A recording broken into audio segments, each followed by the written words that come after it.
New York பட்டணத்தில் ஒரு இரவு 3 மின்னல் தாக்கிற்று. அந்த மின்னல் தாக்கின பிறகு அந்த என்டையர் பட்டணத்தில் பவர் கட் ஆச்சு. அங்கே இருந்த இன்சார்ஜ் அந்த மனிதனுக்கு தகவல் சொல்லப்பட்டது. அவர் செய்ய வேண்டியதுலாம் 15 நிமிஷத்துக்குள்ளே ஒரு சுவிட்ச் ஆன் பண்ணியிருக்கணும். அந்த சுவிட்ச் ஆன் பண்ணியிருந்தா பவர் ரெஸ்டோர் ஆகிருக்கும். ஆனால் அந்த மனுஷன் அதை செய்ய தவறுனது நிமித்தம் அடுத்த ஒரு நாளைக்கு மேலே அவங்களுக்கு பவர் இல்லாமல் இருந்தது. கிட்டத்தட்ட $300 மில்லியன் அந்த ஒரு மனிதன் அந்த சுவிட்சை மாற்றாதனால ஒரு பெரிய நஷ்டத்துக்குள்ளாய் போயிடுச்சு. வேதம் சொல்கின்றது, கடவுள் நம்ம மேலே வைத்திருக்கிற திட்டங்கள் அதை நம்மை வாழ வைக்க.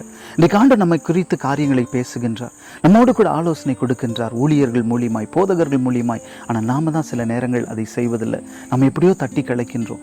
ஏதோ நாளைக்கு செய்துக்கலாம், இன்றைக்கு ஒரு காரியத்தை ஒப்புக் கொடுப்போம். ஆண்டவரே, நீர் சொல்லும் பொழுது, பேசும் பொழுது நான் தட்டி போடாதபடி, கீழ்ப்படியாமையில் இல்லாதபடிக்கு நான் கீழ்ப்படிந்து செய்வேன் ஒப்புக் கொடுப்போம். நீங்கள் கட்டாயம் கடவுள் வைத்திருக்கிற பெரிய திட்டங்களை பார்க்க போகின்றீர்கள். ஒரு நிமிடம் முடிந்தது. நாளை சந்திப்போம்.